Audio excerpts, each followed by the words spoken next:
Muito bom dia a todas e todos. Sejam todas e todos muito bem-vindos e bem-vindas aqui na nossa 12ª aula do curso Ciência e Conhecimento da Escola Paulista da Magistratura. Aproveito para saudar também todas e todos que nos acompanham online. Já temos um público de mais de 100 pessoas, as pessoas estão ingressando. Meu nome é Antônio Galvão, eu sou coordenador desse curso e também integro o corpo docente. Hoje, essa 12ª aula ficará a meu cargo. Curso esse desenvolvido pela Coordenadoria da Filosofia do Direito, da EPM, que é encabeçada pelo desembargador Paulo Magalhães da Costa Coelho, que nos acompanha à distância. Saúdo o desembargador Paulo, agradeço muito o convite, a oportunidade para integrar, juntamente com ele e o professor Luiz Manuel Fonseca Pires, o quadro de coordenadores desse importante curso.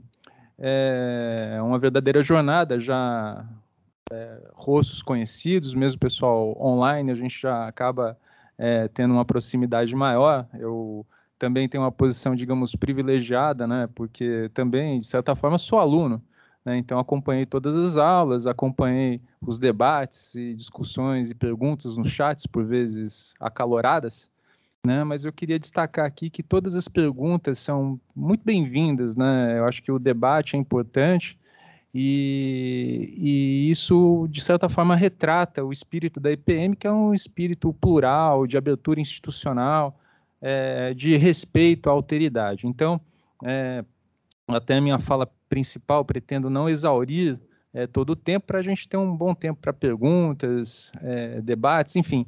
Eu acho que essa troca é muito importante. O tema, também não, gostaria também de aproveitar a oportunidade, né? Esse curso já se encaminha para o seu encerramento. A próxima aula é a última aula com o professor Camilo Onoda Caldas, que irá tratar das ciências, do conhecimento e da filosofia no tempo atual, aquele período que é conhecido como o breve século XX, na expressão do Eric Hobsbawm, e também o fim da história, que é o período desde a queda da União Soviética até o tempo atual. E hoje, de certa forma, nós iremos fazer uma preparação, uma espécie de amarração de tudo que nós analisamos até agora e já, digamos, preparando o encerramento do curso. E, digamos, nessa parte final, eu tenho que agradecer aqui o diretor da EPM, o desembargador José Maria Câmara Júnior, uma pessoa absolutamente cordata, muito responsável, um acadêmico e um grande exemplo também de alteridade e respeito à abertura do pensamento. E aproveito também para agradecer todo o corpo técnico da IPM, em nome de Maíra, Maria Manuela, Matheus, Luiz, o pessoal do audiovisual e de todo o corpo técnico que muito nos auxilia aqui. E, bom, e já avançando no nosso tema, nós teremos hoje uma espécie de continuidade da aula do professor Alisson Mascaro. Professor Alisson Mascaro, que na aula passada tratou do tema Karl Marx, né, o grande expoente, de certa forma, que inaugura o pensamento crítico, um dos 3 caminhos do pensamento contemporâneo, e até em conversa com o professor Alisson, ficou mais ou menos acertado que antes de eu avançar propriamente no tema de hoje, que é um debate clássico das ciências sociais, que diz respeito ao ideal de Max Weber com relação à neutralidade de valores, ou seja, a neutralidade das ciências e, sobretudo, a neutralidade das ciências sociais, e, digamos, uma crítica do materialismo histórico, uma crítica, materialismo histórico, que eu peço licença agora para designar apenas pelo nome marxismo, uma crítica do marxismo a essa possibilidade de neutralidade. Só que para isso, e até para essa preparação final da próxima aula, eu tenho que voltar a algo que eu já havia antecipado na minha exposição do Galileu Galilei, que é tratar dos 3 caminhos do pensamento contemporâneo. E até porque não existe propriamente um marxismo, existem marxismos. E Weber está se debatendo especificamente com uma dessas fases ou ondas do marxismo. Então, até para eu entender exatamente em que termos ocorre esse debate, e mais ainda, será que esse debate efetivamente ocorre? Até para eu chegar nisso, eu tenho que fazer uma espécie de depuração desses três caminhos do pensamento contemporâneo. Essa será uma primeira parte da aula, uma parte que eu espero que seja breve, para somente então avançarmos no pensamento de Weber. Eu não irei tratar tanto de Marx, eu falarei mais de marxismos, não propriamente de Marx, até porque viemos da aula do professor Alisson, que tem uma grande capacidade de síntese, uma grande capacidade didática, e isso, digamos, me desonera, né? Mas eu tratarei, evidentemente, também de Marx aqui. E depois de tratarmos do pensamento de Weber, aí sim iremos para a conclusão, e aí sim fazendo um cotejamento entre esse ideal de neutralidade e a crítica do marxismo a esse ideal de neutralidade.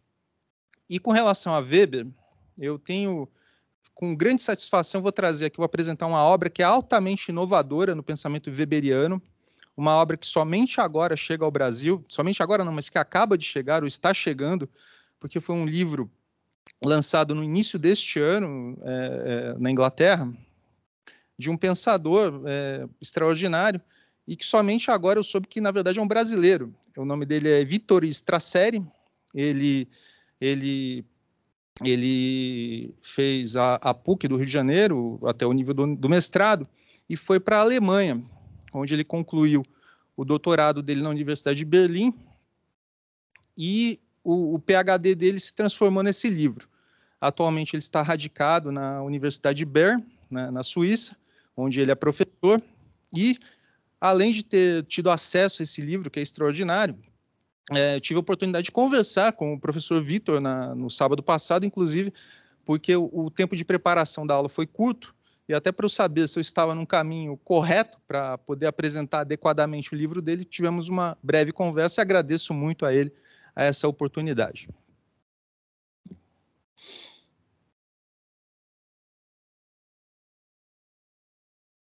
Então, vamos nessa parte inicial dos três caminhos da filosofia das ciências e do pensamento contemporâneo.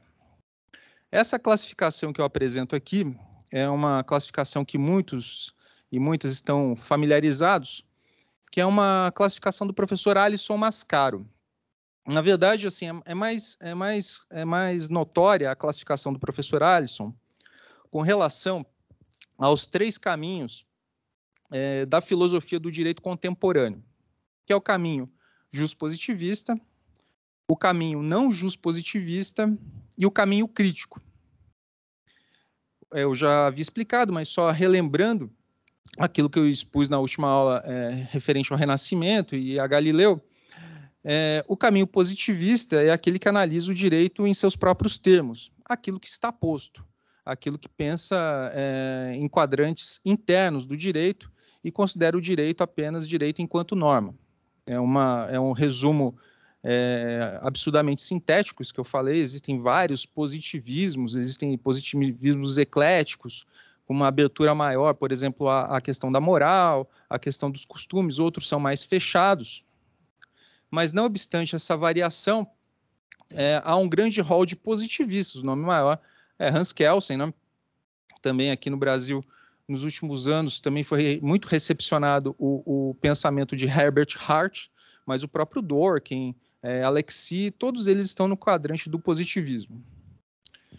O não positivismo, não juspositivismo, diz respeito a um caminho que é residual, ou seja, tudo aquilo que eu não consigo enquadrar no positivismo e tudo aquilo que eu não enquadro na crítica marxista, eu residualmente coloco no caminho não positivista, ou dos não positivismos. E aí eu tenho um leque muito grande de autores, de pensadoras, que pensam no direito e nas instituições políticas para além daquilo que está posto, para além da Constituição, para além do direito.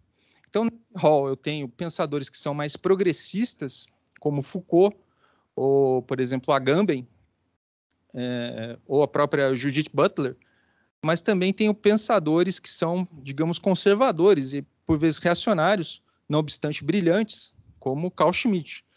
Então, temos um quadrante muito variado. E tem o quadrante crítico marxista, né, isso dentro do juspositivismo. Dentro da filosofia do direito, temos também o caminho crítico marxista, baseado nas ideias de Marx. E o professor Alisson, o que eu falei até agora sobre o juspositivismo, não juspositivismo, o crítico dentro do direito e da sociologia do direito é algo mais conhecido de todas e todos. Inclusive, há muitos integrantes do grupo de pesquisa do professor Alisson que nos acompanham aqui, principalmente à distância, mas eu quero anunciar aqui uma obra que não é tão conhecida, que é essa obra do Dominique Lecourt, A Filosofia das Ciências. É um livro curto, tem pouco mais de 100 páginas, mas é um livro excepcional. Então, eu não gostaria de encerrar o nosso curso sem recomendar essa obra. É uma obra central. Dominique Lecourt é um grande pensador francês, faleceu há pouco tempo, exerceu cargos na reestruturação da educação na França, né? E tem esse livro que é uma síntese do pensamento filosófico-científico da contemporaneidade. E o prefácio desse livro, aqui editado no Brasil, foi o professor Alisson que trouxe, digamos, a obra de Dominique Lecourt para o Brasil e fez o prefácio desse livro. E é nesse prefácio que o professor Alisson coloca os 3 caminhos da filosofia das ciências, que são o caminho tecnicista, o caminho não tecnicista e o caminho crítico marxista, numa espécie de paralelo aos 3 caminhos da filosofia do direito. Então, o caminho tecnicista da filosofia das ciências é aquele caminho que toma as ciências em seus próprios termos, tem uma visão interna da ciência. E eu trouxe aqui 2 dos principais expoentes do caminho tecnicista. Um deles é Karl Popper, que também podemos colocar dentro do pensamento do juspositivismo e do pensamento liberal. Ele, além de ser um filósofo da ciência, também é um filósofo das ciências políticas, Karl Popper, e um grande antagonista do caminho crítico marxista. Na verdade, uma das melhores críticas ao marxismo. Às vezes a gente lê algumas coisas absurdas sobre o marxismo, né? Mas se alguém quiser criticar o marxismo, é que eu fazendo o advogado do diabo, pegue o livro de Karl Popper, A Sociedade Aberta, que realmente é um livro com substância crítica, né? Realmente isso dentro da ciência política. Mas dentro da filosofia da ciência, Karl Popper também é muito importante. Dele, por exemplo, um critério para identificar o que não é ciência, que é o critério da falseabilidade. Então, Karl Popper, a grande inovação dele foi justamente adotar esse critério, porque até então, Karl Popper é um pensador do início do século XX, até meados do século XX, mas até então estava sendo difundida uma ideia de que um pensamento, para ser considerado científico, tinha que dar provas cabais de sua cientificidade. Né? Então surgiu essa ideia, principalmente dentro daquilo que ficou conhecido como Círculo de Viena, e conforme essa concepção, pensamentos, por exemplo, como a psicologia ou mesmo a psicanálise, ficariam de fora das ciências, porque a própria estrutura da psicanálise, ela toda hora é reformulada, né? Muito mudou de Freud a Lacan. E havia até mesmo uma dificuldade de Freud no início em marcar a psicanálise como ciência. Inclusive, tem até as famosas cartas entre Freud e Einstein, né, que eles discutiam a questão da guerra, né, iminente, né, na década de 30, pouco antes da Segunda Guerra Mundial. E Einstein chegou a admitir para Freud, falou, olha, no começo eu tinha uma certa dificuldade em entender a psicanálise como ciência, mas hoje em dia eu reconheço ela como ciência. Isso Einstein falando para Freud.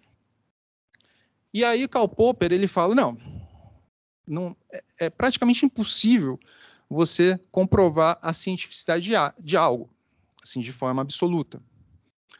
É só lembrarmos da aula do Galileu. Galileu teve um insight de que Copérnico estava correto e de que era a Terra que girava em torno do Sol e não o inverso.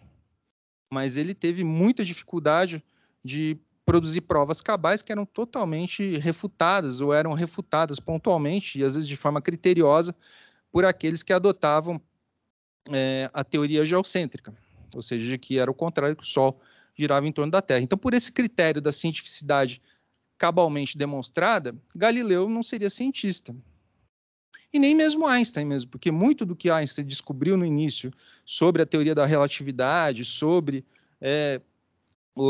enfim, sobre toda essa física que rompeu com aquela antiga física newtoniana, poderia ter a sua cientificidade questionada. Então, para Karl Popper, na verdade, o critério seria o da falseabilidade. É uma espécie de teste de resistência, um quanto uma ciência resiste.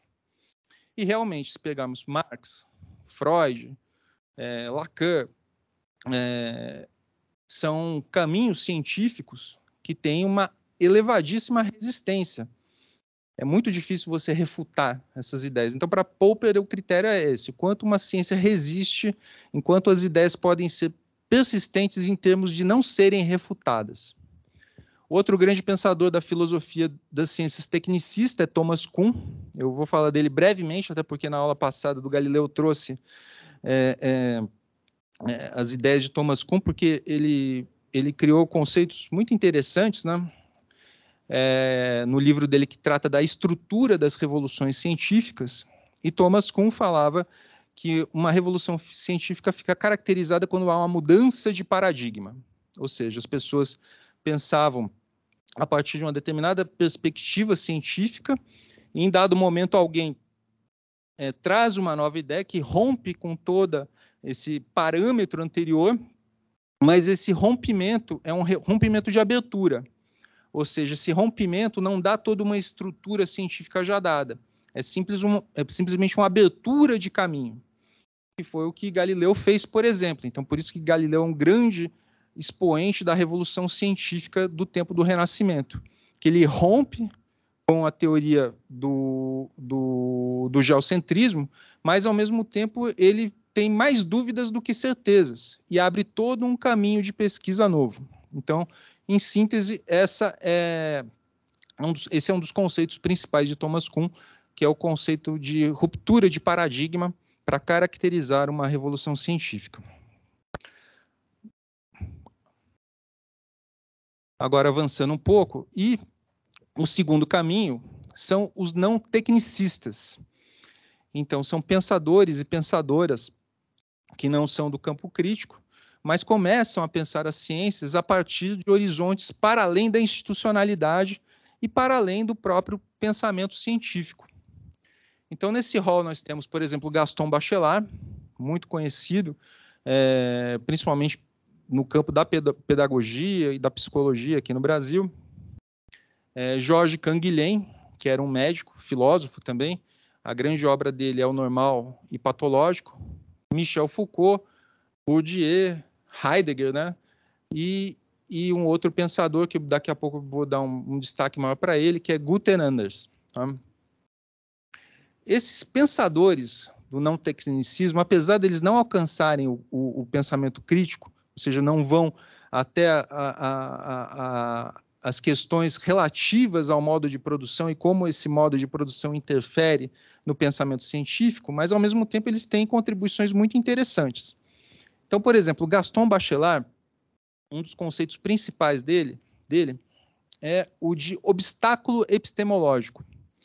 Ele traz a psicanálise para a filosofia das ciências e, por vezes, ele trata, dentre outras coisas, de um bloqueio, uma espécie de bloqueio psíquico que impede o cientista de avançar, seja por uma crença religiosa, seja por uma concepção de sociedade.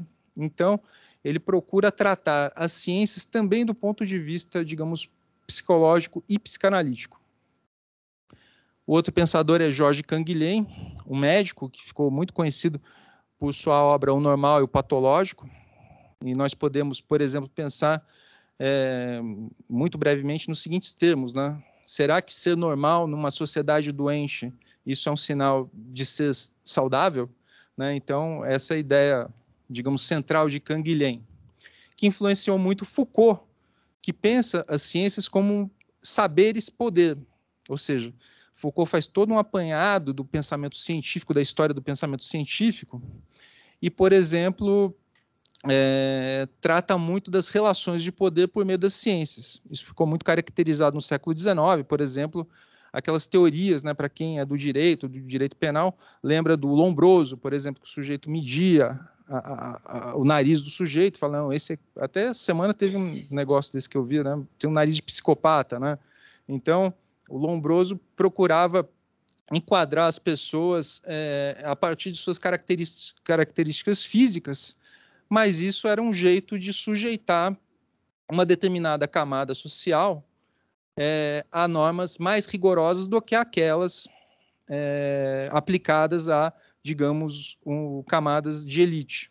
Então, havia um falso discurso científico, inclusive também havia ideais de eugenismo, né, no século XIX, Foucault trata disso.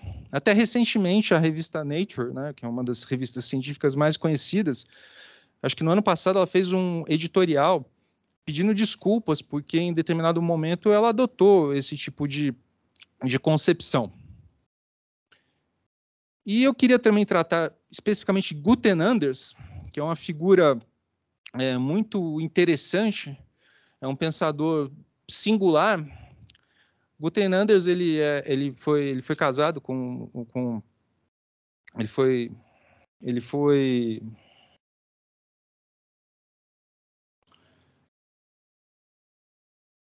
agora me fugiu, me deu um branco, a do Eichmann, quem pensador Guten Anderson foi casado com Hannah Arendt, depois se separaram e ele seguiu o caminho para os Estados Unidos. Ele acabou não abraçando a carreira acadêmica, mas ficou muito próximo, não chegou a ser do caminho crítico, né, mas era muito próximo dos pensadores da escola de Frankfurt, em especial Marcuse. Mas o que o Guten Anders ele trabalha fundamentalmente é a questão da era atômica. Então, ele trata, o conceito dele principal talvez seja a obsolescência do homem, esse é um dos livros principais dele, e que ele fala muito de um conceito que dialoga com o marxismo também, que é o da alienação, ou seja, na medida em que a ciência evolui, né, e os próprios modos de produção, o cientista ele perde controle daquilo que ele está fazendo. E a era atômica ficou muito representativa no pensamento de Guten Anders, justamente pelo projeto Manhattan. Né? O projeto Manhattan foi aquele projeto da Segunda Guerra Mundial, por meio do qual os Estados Unidos construíram a sua primeira bomba atômica, que depois foram lançadas sobre Hiroshima e Nagasaki. Era um projeto altamente sigiloso, com milhares de cientistas, né? Em mão de obra eram quase 100 mil pessoas trabalhando em Los Alamos, só que não mais de 50 sabiam o que era feito lá. Então, tinham físicos de partículas, tinham cientistas que trabalhavam diuturnamente, mas não sabiam do resultado, e muitos só souberam pelo jornal depois que a bomba foi lançada. Então, Guter Anderson fala isso, dessa obsolescência dos homens, né, que é um tema muito atual, né, desses chats, alguma coisa que estão surgindo por aí, e de como os seres humanos perderam a passada do conhecimento científico e o próprio controle das ciências. Ele trata muito das chamadas tecnologias disruptivas, ou seja, as pessoas pesquisam coisas e não se sabe exatamente qual é o resultado daquilo.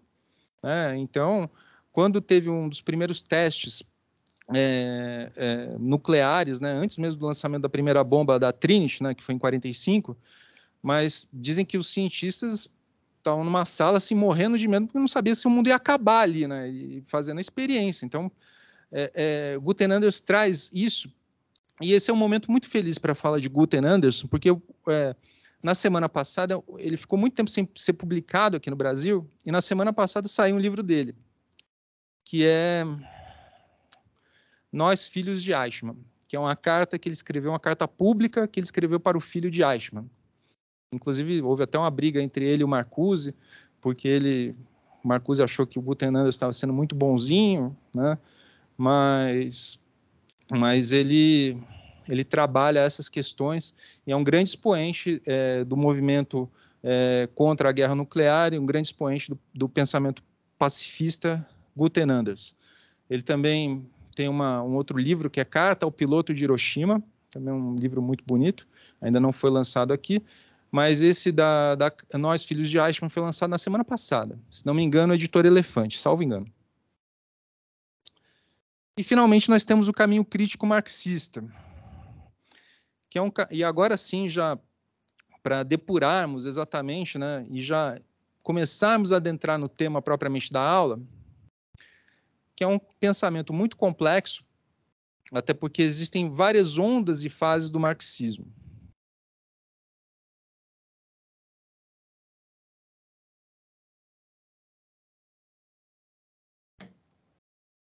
Então, o pensamento marxista, grosso modo, pode ser dividido em três fases ou três grandes ondas.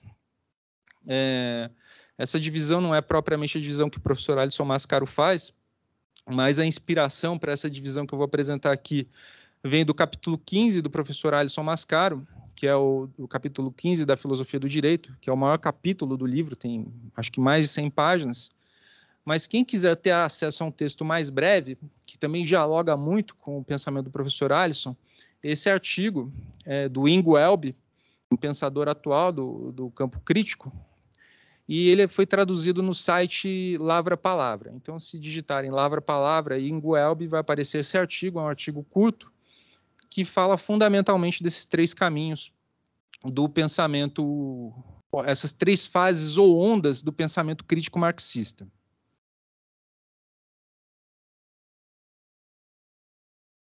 Essa classificação, só retomando um pouquinho os três caminhos da filosofia do direito, liberal, não positivista e crítico, isso é muito importante para a pesquisa. Na minha dissertação de mestrado, que foi sobre o pensamento do Mark Fisher, que tem uma obra altamente fragmentada, né, feita por textos de blog, artigos esparsos, foi muito importante para a organização. Porque o próprio Marx, num primeiro momento, ele não era marxista. Isso pode parecer, num primeiro momento, chocante, de um Marx não marxista, mas é verdade. No início de sua formação acadêmica, até os primeiros anos depois de formado, Marx tinha um pensamento que era eminentemente liberal. Tanto é que um dos primeiros textos dele, sobre o caso do furto de madeira, fazia uma crítica em quadrantes absolutamente liberais a uma espécie de exploração que havia na Prússia daquele tempo, né, do início do século XIX, com relação às pessoas que seguiam uma tradição que era secular, que iam até a terra dos antigos senhores feudais para pegar a lenha no chão e levar para sua casa para fazer uma lareira, para se aquecerem. Isso era uma tradição. E Marx identificou isso aí, e Weber, eu estou falando isso porque Weber vai discutir com isso também. Então, é um Marx, de início de vida, um jovem Marx muito alinhado com Weber. Porque o que aconteceu naquela época? A evolução do caminho, digamos, de transição do período feudal naquela região da Alemanha, na Prússia, ela se deu de forma distinta daquele que ocorreu na França ou na Inglaterra. Tanto é que esse caminho ficou conhecido como Via Prussiana. E era muito característico daquele tempo uma aristocracia conhecida como Junkers, né? Que era uma aristocracia rural e militar, que mesclavam uma espécie de feudalismo com capitalismo. Então, eles queriam manter, digamos, privilégios tipicamente feudais, né? Queriam ficar com a parte boa do feudalismo, não queriam ficar com a parte ruim. E falaram, não, a gente vai seguir, digamos, um esquema feudal, mas essa tradição da madeira vocês não podem ter mais.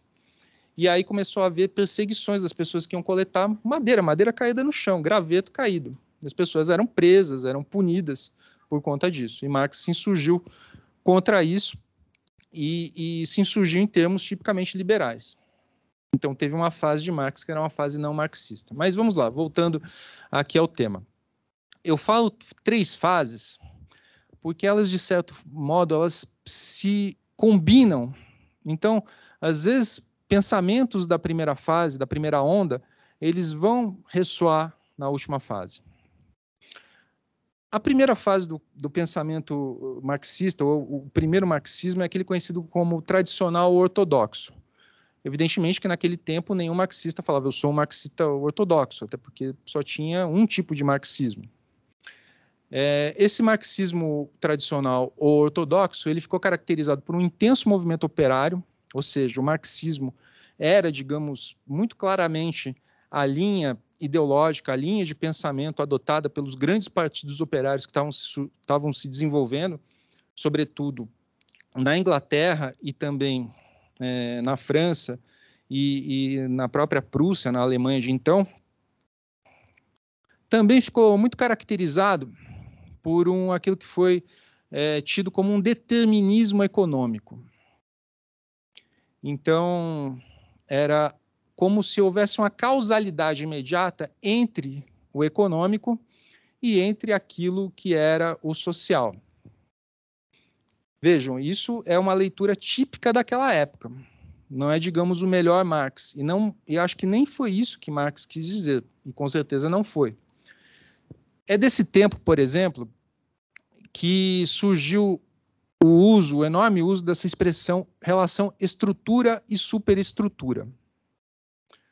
Marx usou muito pouco essa expressão. Essa expressão, ela surge no pensamento marxiano. Quando eu falo marxiano, me refiro ao próprio Karl Marx. Surgiu no prefácio de um livro chamado Contribuição à Crítica da Economia Política, ou para a Crítica da Economia Política. Foi uma espécie de livro preparatório que Marx nem queria publicar, né? O Engels é que pressionou ele, porque, enfim, tinha uma certa premência dos editores, e foi lançado quase 2 décadas antes de O Capital. E nesse prefácio, Marx realmente falou de estrutura e superestrutura, ou seja, a base econômica determina uma superestrutura jurídica e política. Então, isso está em Marx, efetivamente. E essa expressão começou a ser muito adotada, principalmente depois da morte de Marx, através de Engels. Engels usava muito essa expressão. Mas o que nós vemos no Capital, sobretudo o livro 1 do Capital, que foi aquele acabado por Marx, né? Lembrando que ele deixou o livro 2 semi-acabado, Engels fez o arremate, e o livro 3 ele não deixou pronto, foi Marx que foi juntando, foi Engels que foi juntando as partes de textos esparsos de Marx e acabou aglutinando isso no livro 3 do Capital. Mas, sobretudo, no livro 1, o que aparece é a expressão formas sociais. Formas sociais. Então, a relação não é de uma base que ressoa ou a partir da qual surge uma estrutura. É como se fosse um circuito cíclico de feedback, né? Digamos, a materialidade cria a ideologia cria de volta a materialidade cria o direito reflete de volta a materialidade. É algo como se fosse uma coisa quase computacional, mesmo da teoria dos sistemas. Então, a relação reflexiva. Quem explica isso bem é o professor Alisson Mascaro. O professor Alisson também não usa essa expressão. Vocês podem ver no livro do professor Alisson, nas palestras dele, acho que na aula passada ele não falou em nenhum momento de estrutura e superestrutura. Não falou. Falou de forma social.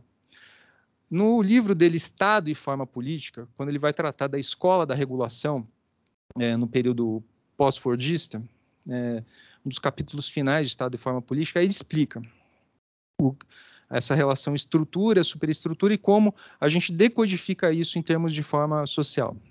Tá? Mas, na época, eu estou ressaltando isso porque o Weber ele vai bater muito nessa tecla. Weber vai bater... Tanto é que ele chama os marxistas de os teóricos da superestrutura, a expressão do Weber. E esse marxismo tradicional ele foi metabolizado, principalmente por teóricos revolucionários do século XX. Então, muito desse marxismo tradicional, Lenin está dentro desse campo tradicional, mas depois pensadores posteriores a Lenin, né, como, por exemplo, Ho Chi Minh, Mao Tse-tung, que eram pensadores revolucionários, ou mesmo pensadores das revoluções africanas, como Amílcar Cabral, o grande Amílcar Cabral, eles traziam muito desse marxismo tradicional, sobretudo Lenin, porque era um marxismo que dava, de algum modo, respostas para as questões efetivamente revolucionárias. A questão era, tipo, como fazer uma revolução, como a classe trabalhadora pode tomar os meios de produção. Então, daí, o marxismo tradicional ou ortodoxo ser muito, digamos, resgatado pelas revoluções, principalmente as revoluções que ocorreram até principalmente a década de 70 e 80, sobretudo na África e também no Sudeste Asiático.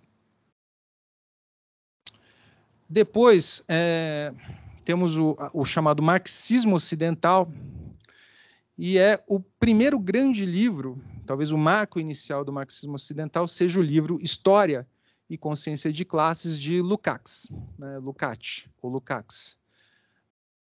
Nesse livro tem um capítulo, né, que é sobre o marxismo ortodoxo, ou marxismo tradicional, que, digamos, Lukács batiza os marxistas que vieram antes dele.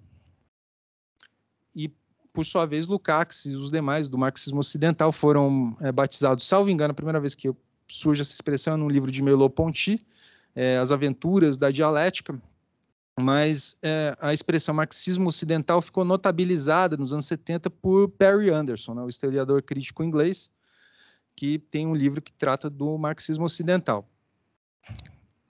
O horizonte de mundo, né, de Lukács e dos marxistas ocidentais era de uma revolução que não deu certo, de uma revolução que não ocorreu. Então, justamente na Alemanha, que talvez tenha havido um dos episódios mais traumáticos, assim, em termos políticos, né, houve uma fratura das esquerdas, né, que até um pouco antes da Primeira Guerra Mundial se debatiam sobre reformismo ou revolução. Essa era a questão. Então, havia adeptos de um movimento efetivamente revolucionário, né, de ação violenta, e havia aqueles que defendiam um reformismo, enfim, uma tomada do poder pelos caminhos institucionais. Só que esse debate ele foi atravessado pela Primeira Guerra Mundial e houve uma grande fratura na social-democracia alemã, principalmente, né, porque a questão era a seguinte: a Alemanha pretendia adotar uma postura imperialista, né, enfim, tomar outros territórios. Weber também foi pensar sobre isso tem a ver com o tempo de Weber, e houve o grande debate sobre apoiar ou não a guerra. Então, uma parte da social-democracia alemã, do Partido dos Trabalhadores da Alemanha, apoiou a guerra, e uma outra parte não apoiou, e houve uma grande cisão e uma revolução que acabou não ocorrendo. A mesma revolução que ocorreu na Rússia poderia ter ocorrido na Alemanha, mas não ocorreu. E até nesse contexto, Rosa Luxemburgo foi assassinada, ela que era uma das principais expoentes da social-democracia alemã, e, de certa forma, a República de Weimar também, ainda que indiretamente, a Constituição de Weimar também, nas suas tintas, também carrega o sangue de Rosa Luxemburgo. Mas Lukács, o que Lukács critica fundamentalmente com relação ao marxismo ortodoxo? É uma espécie de escolástica, né? Nós tratamos da escolástica quando fomos falar de Galileu. Havia, no tempo de Galileu, uma escolástica que defendia as ideias de Aristóteles a partir do próprio Aristóteles. E começou muito a se pensar em termos, Marx disse isso, Marx disse aquilo, né? E começou a ter uma espécie de leitura mistificada de O Capital. O Capital é uma obra absolutamente descritiva. Nela não há um conteúdo do que é uma sociedade pós-capitalista, do que é uma revolução. O Capital contém uma descrição de como funciona a sociedade capitalista, como funciona a reprodução do valor. É uma obra absolutamente descritiva. Mas muitos marxistas começaram a olhar aquilo como uma espécie de pedra filosofal, alguma coisa do gênero, como se de lá fosse saltar uma fórmula revolucionária. Marx tinha textos revolucionários, Marx tinha panfletos políticos, como, por exemplo, o Manifesto Comunista, ou a crítica ao programa de Gotha, né, onde tem a famosa frase, né, cada um contribua na medida de suas possibilidades e que tenha aquilo que necessita na medida também de suas necessidades, né? Então, essas fórmulas, elas não estão contidas no Capital. E Lukács se insurge com relação a isso, né? E junto com Lukács, dentro dessa tradição, essa é uma perspectiva muito eurocêntrica, tá? Mas efetivamente é algo que é importante nós destacarmos, porque são esses pensamentos que vão ressoar nos outros marxismos ao longo do mundo, inclusive aqui no Brasil. É desse tempo o pensamento de Gramsci, também o pensamento da escola de Frankfurt, né? Gramsci também é importante para tratarmos de Weber, já antecipando aqui. Gramsci foi muito influenciado por Weber, né? A questão da dominação em Weber, né? As 3 formas de dominação, né? A dominação legal, a carismática e a tradicional, de certa forma, foram relidas por Gramsci ao formatar o conceito de hegemonia, né? Gramsci utilizava expressões típicas do movimento militar, e Gramsci, por exemplo, ele falava que já naquela realidade europeia não era possível uma guerra de movimento. O que é uma guerra de movimento? É a revolução aberta. Para Gramsci, o que poderia ocorrer era uma chamada guerra de posição. Deveria haver um acúmulo de energia política para aí somente então haver uma tomada do poder, eventualmente revolucionário ou não, poderia até ser pelas vias institucionais, e essa guerra de posição também, por vezes, é lida pela expressão chamada revolução passiva.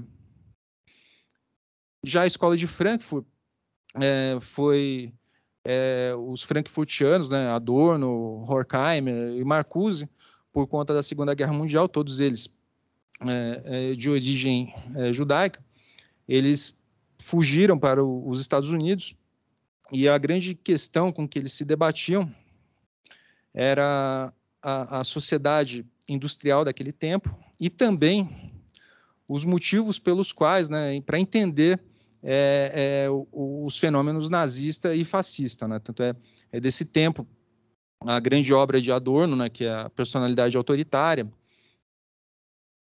e também uma outra característica da escola de Frankfurt é trabalhar a psicanálise, sobretudo a psicanálise freudiana, que é trabalhada por Adorno, Marcuse, enfim.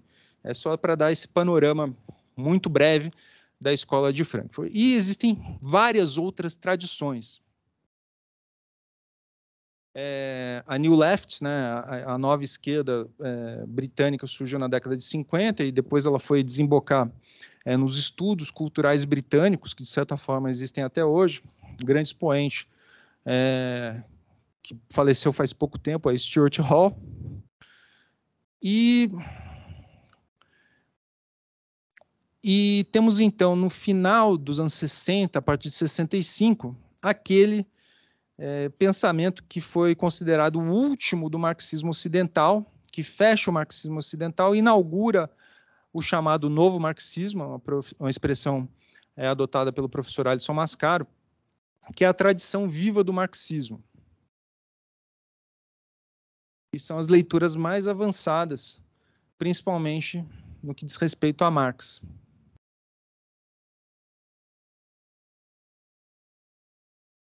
Novo marxismo. Esse é um esboço muito breve do novo marxismo, é só para ter uma certa ideia do que é o novo marxismo. Mas eu recomendo fortemente o livro do professor Alisson, que trata dessa arquitetura do novo marxismo.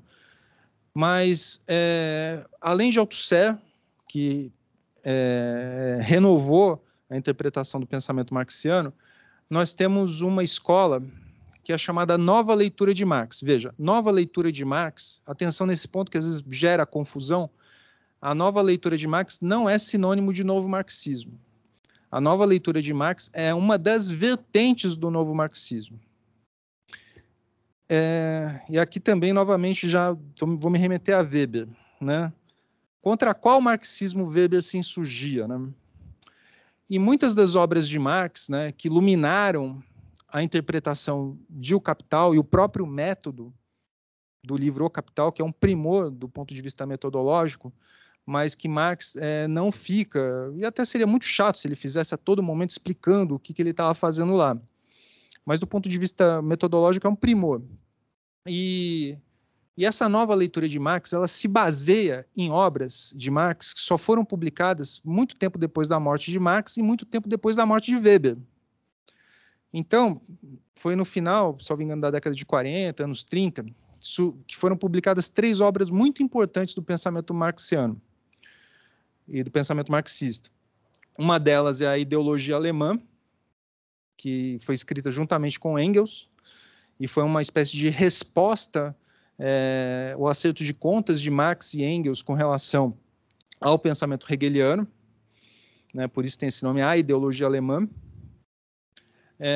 Temos também os manuscritos econômicos e filosóficos, também foram publicados só em meados do século XX, e talvez a principal obra que efetivamente ilumina a interpretação do pensamento marxiano é uma obra chamada Os Gundres, que quer dizer rascunhos, né? São os rascunhos de O Capital, né? E foi publicada também, primeiramente na União Soviética, mas demorou um tempo para ela ser interpretada e metabolizada de uma forma mais correta. E agora, retomando, é até bom voltar um pouquinho na crítica de Lukács, uma crítica muito acertada. O marxismo tradicional ele acabou sendo desvirtuado numa espécie de positivismo, né? Inclusive, muito se fala aqui nas aulas de Pachucanes, né, como um grande teórico crítico da filosofia do direito. E Pachucanes, de certa forma, morreu por conta disso, né? Pachucanes ele foi morto nas grandes purgas, né, nos massacres do tempo da década de 30 do stalinismo. Ele que chegou a ser um grande político nos quadros da União Soviética, né, um dos primeiros revolucionários, mas acabou sendo morto na década de 30. E Pachucanes, o que ele falava, que o professor Alisson muitas vezes repete, o direito ele é capitalista, é uma forma derivada do capital, não pelo conteúdo, mas pela sua estrutura de forma social. E isso capturava muito o pensamento, principalmente do círculo em torno de Stalin, que defendia os pensadores que começaram digamos, ter proeminência em relação a Pachucanes, né, que começaram a se destacar em detrimento do pensamento pachucaniano, defendia não. Está na Constituição da União Soviética que a União Soviética é socialista, então ela é socialista. É quase que um positivismo em chave invertida. E é contra isso que Lukács também se insurgia. E foi por isso que Pachucanes acabou sendo morto. E o grande pensador Isaac Rubin teve que fugir da União Soviética por conta disso, que tinha também uma leitura diferenciada do Capital. E foi a partir de Isaac Rubin e Roman Rozdowski, né, que era um ucraniano radicado nos Estados Unidos. O Rozdowski foi em 68, no paradigmático ano de 1968, que publicou uma obra sobre a metodologia do pensamento de Marx, né, uma interpretação sobre o método de O Capital, a partir de uma leitura dos Gundres, né? Então, e isso deu início à nova leitura de Marx. Eu, infelizmente, não vou ter tempo para avançar muito nisso, mas eu posso recomendar. Os textos do Backhaus são mais difíceis, né? São 2 grandes expoentes da nova leitura de Marx, né? O Hans-Georg Backhaus e o Helmut Reichelt. Mas o Reichelt tem livro publicado no Brasil e recomendo para quem quiser conhecer um pouco mais do pensamento do Reichelt avançar nessa leitura de livro já disponível aqui em português. A outra vertente do novo marxismo é o debate da derivação, do qual o professor Camilo Onoda Caldas é um dos principais expoentes aqui no Brasil, que também entende o Estado como uma derivação da forma mercadoria, e o próprio professor Alisson Mascaro. Eu recentemente, né, ainda está no prelo, mas eu tive a oportunidade de prefaciar um livro do professor Alisson, e eu ousei tentar identificar, qualificar o professor Alisson nesse debate. E, na verdade, eu cheguei à conclusão que o professor Alisson tem aquilo que eu chamei de um blend teórico né? Uma coisa altamente refinada que mistura Althusser, pensamento pachucaniano e o debate da derivação. Mas, mesmo assim, o professor Alisson pode ser também considerado um dos maiores expoentes também dentro desse debate da derivação. E dentro do pensamento marxista, nós temos várias vertentes do tempo atual. Então, aqui eu menciono, por exemplo, os pensadores que pensam a questão do marxismo e da questão racial, como Angela Davis, Stuart Hall, e aqui no Brasil, o professor Silvio Almeida. Temos também as autoras do marxismo feminista, dentre as quais a gente pode mencionar Silvia Federici, Nancy Hartsock, que eu vou falar mais para frente, Rosita Scholz, também aquelas leituras que mesclam marxismo e psicanálise e cultura, como Zizek, Mark Fisher, aqui o Vladimir Safatli faz isso muito bem também, e marxismos e relações internacionais. Aqui uma curiosidade, alguém pode estranhar, né? Eu estou colocando aqui o Emanuel Wallerstein, né? O Giovanni Arrighi, e um outro autor, que ele é conhecido por escrever ficção científica. Tem muitos livros publicados aqui no Brasil, que é o China Mieville. Tem esse nome peculiar, mas ele é um inglês, e o nome dele é esse mesmo, é China Mieville. E ele é uma espécie de... Enfim, é um grande escritor de ficção científica, mas ele, antes disso, ele ficou muito conhecido por ter lançado a tese dele de PhD, que ele defendeu na Universidade de Warwick, que é um livro chamado In Between Equal Rights, né? Quer dizer, Entre Direitos Iguais, que para mim é o mais importante livro de relações internacionais dos últimos 20 ou 30 anos. Ele foi orientado pelo grande pensador britânico, né, o Fred Halliday, que também é um dos maiores nomes das relações internacionais, e tem um livro, esse In Between Equal Rights, é uma leitura pachucaniana das relações internacionais, um livro maravilhoso, recomendo fortemente, também difícil de achar no Brasil, não foi lançado aqui. Enfim, temos outras vertentes, nova crítica do valor, debate aceleracionista, enfim, é um pensamento, eu trouxe em termos exemplificativos, só para dar um vislumbre da grande riqueza do pensamento marxista, da grande riqueza. Né? Inclusive, talvez o que falte mais ao pensamento marxista seja até mesmo se espraiar mais para essas questões de raça e gênero, que realmente me parece que é a maior dívida do pensamento marxista, é justamente de encampar essas lutas. Né? Uma fratura que temos desde a década de 70 e que até hoje não foi no meu ponto de vista, devidamente enquadrada, devidamente metabolizada pelo pensamento crítico. Uma aguinha.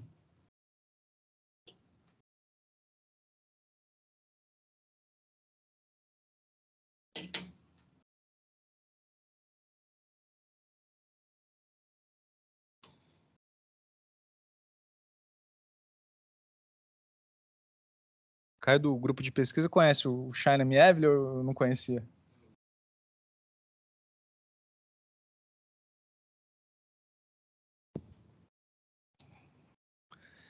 Bom, então, dado esse panorama desses três caminhos, e principalmente dos caminhos marxistas, ou de qual marxismo nós iremos tratar, agora sim vamos adentrar no tema da aula.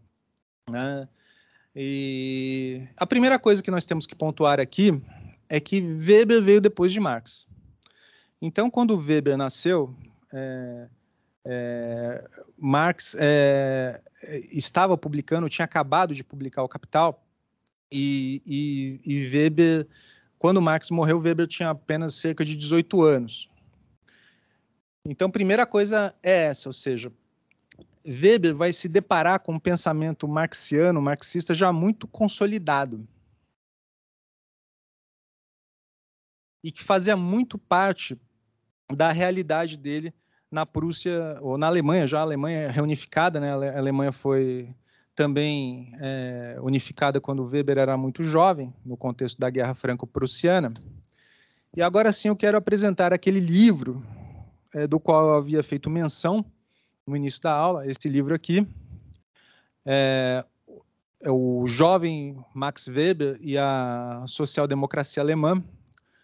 Social-democracia alemã era o sinônimo do Partido dos Trabalhadores de então, era o partido podemos até chamar de, pelo menos na época, era um partido marxista, que efetivamente adotava o pensamento marxista e marxiano na elaboração das suas estratégias e na sua forma de perceber o mundo. E esse livro, nas pesquisas que eu fiz preparando para essa aula, me deparei com fragmentos desse livro, não consegui adquiri-lo aqui no Brasil, realmente acaba de ser lançado, foi lançado agora em janeiro, mesmo nessas plataformas mais conhecidas, está na pré-venda e por um preço absurdo. E foi em contato com o próprio Victor Strasseri, né, que acabou me fornecendo um livro dele, eu agradeço muito isso, e é um livro realmente paradigmático. Ele é um livro que faz uma leitura crítica marxista, né? O Victor, ele segue a linha de grandes pensadores do marxismo brasileiro, dentre os quais o professor José Paulo Neto, que é justamente um dos professores que mais entendem sobre o método de Marx. E nessa linha o Victor, ele trouxe elementos colhidos, principalmente a partir de cartas, né, material muito novo de Max Weber, que iluminam por que Max Weber desenvolvia suas ideias e contra quem Max Weber falava.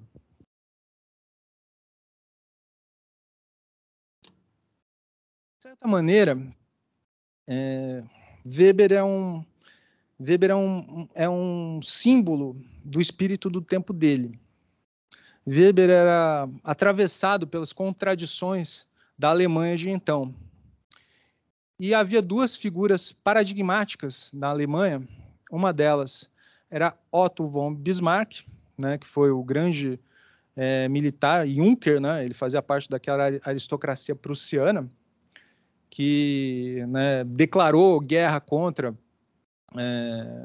a França, e naquele contexto da Guerra Franco-Prussiana finalmente conseguiu unificar a Alemanha, e o imperador alemão de então, né, o Guilherme I, foi, digamos, coroado como o regente de toda a Alemanha, e a Áustria foi deixada de lado. Havia grande disputa entre Prússia e Áustria. Ele representando muito uma espécie de aristocracia prussiana, mas que ao mesmo tempo dialogava com setores trabalhistas, né? Muitas das medidas sociais, como aposentadoria, previdência social e outras, né, salários e regulação de jornada de trabalho, foram feitas por Bismarck. E a outra figura que também atravessa muito a história alemã daquele tempo e a própria vida de Weber é Hermann Baumgarten. Hermann, ele escreveu um dos principais livros sobre o liberalismo alemão daquela época, e era uma espécie assim, olha, não dá para sermos totalmente liberais, né? Nós temos que, digamos, seguir um caminho próprio. Esses ideais liberais puros da Inglaterra, da França revolucionária, eles não podem ser adotados aqui, a nossa realidade é outra. E ele escreveu um livro chamado Liberalismo Alemão, uma autocrítica, um livro muito conhecido, e peculiarmente Hermann Baumgarten era tio de Weber, né? E acabou influenciando muito o pensamento de Max Weber. Weber, ele chega aqui no Brasil fundamentalmente através de dois caminhos principais. Tem um caminho, digamos que eu posso chamar de originário, que chega muito através de Sérgio Buarque de Holanda, né, que estudou na Alemanha no início do século XX e que traz para o Brasil, por exemplo, as concepções de dominação e cunha aquela expressão do homem cordial, né, uma expressão muito conhecida. Mas também há um outro Weber que chega muito, principalmente para nós do direito, que chega via Estados Unidos. No mesmo tempo, mais ou menos, que Buarque de Holanda estudou na Alemanha, um outro pensador, só que estadunidense, chamado Talcott Parsons, também estudou na Alemanha. E o Parsons, ele traz essa ciência social weberiana para os Estados Unidos e faz uma espécie de blend teórico, misturando Weber com Durkheim e criando uma teoria original que seria uma espécie de leitura conservadora de Weber. O que Victor Strasseri, no seu livro, traz aqui, que é muito original, é justamente uma leitura progressista do pensamento weberiano, que explica muito a influência de Weber de forma extraordinária, por exemplo, em Lukács. Falei agora há pouco de Lukács. Lukács foi aluno de Weber, frequentava a casa de Weber, assim como outro grande pensador crítico marxista, que é Ernest Bloch. Peculiarmente, o professor Alisson Mascaro, em sua defesa de livre docência, escreveu uma belíssima obra sobre Ernest Bloch, depois se transformou em livro. E também já mencionei Gramsci, né, uma influência visível, e mais que isso, em Foucault. Se nós pegarmos, por exemplo, a microfísica do poder, né, o Caio gosta do Grégoire Chamayou, também gosto muito, também é outro Foucaultiano, mas para entendermos Foucault, precisamos entender a dominação em Weber. A microfísica do poder, na verdade, é uma espécie de aprimoramento das teorias da dominação de Weber. Então, é possível, sim, uma leitura mais progressista do pensamento weberiano. E o Victor, nas cartas que ele analisou, ele nota, por exemplo, uma grande preocupação de Weber com relação à classe trabalhadora alemã, né? Ele tinha muito essa sensibilidade, e do mesmo modo que havia uma defesa da classe trabalhadora como grande sujeito histórico revolucionário, isso gerou uma reação na Alemanha da existência de uma classe liberal aristocrática que seria o grande sujeito histórico que levaria à modernização da Alemanha. Weber questionava as duas coisas. A palavra-chave para entender Weber é cultura. Então, Weber dava um grande peso à questão cultural e às diferentes perspectivas, ou seja, os pontos de vista. Os pontos de vista. E Weber tinha essa capacidade efetiva de se colocar no lugar do outro. Outras duas figuras muito importantes para entender Weber, muito peculiarmente, Friedrich Engels, foi o grande parceiro teórico, amigo de vida de Karl Marx, né, que sobreviveu a Marx, né? Ele morreu em 1895. Nessa época, em 95, Weber já estava na sua carreira acadêmica, já havia se formado em direito, já estava fazendo suas pesquisas, sobretudo sobre a classe trabalhadora rural alemã. E Engels foi o grande, digamos, líder, né, da social-democracia alemã, grande referência teórica da social-democracia alemã, juntamente com Kautsky, né? E uma das preocupações de Engels naquele período era a questão do imperialismo. Ou seja, ele se preocupava muito com a expansão do militarismo da época, né? Tanto do ponto de vista da Inglaterra quanto da França e principalmente da Alemanha. A Alemanha tinha inclinações expansionistas já naquele tempo, né? Eles queriam correr atrás daquilo que eles consideravam um prejuízo em relação, por exemplo, à Inglaterra. Eles queriam também ter a sua era de grande colonizador. E Engels tinha muita preocupação com relação a essa expansão, e Weber lia o imperialismo numa chave invertida. Tanto Engels e Weber tiveram a mesma conclusão com relação ao baixo desenvolvimento da luta trabalhista na Inglaterra em relação à Alemanha. A Alemanha era mais atrasada no que diz respeito à sua industrialização, mas a classe trabalhadora era muito mais organizada. Tanto é que a social-democracia alemã ela virou um partido regular em 1890 e, de cara, começou a ter ótimos resultados eleitorais, terminando a década como a maior potência política da Alemanha.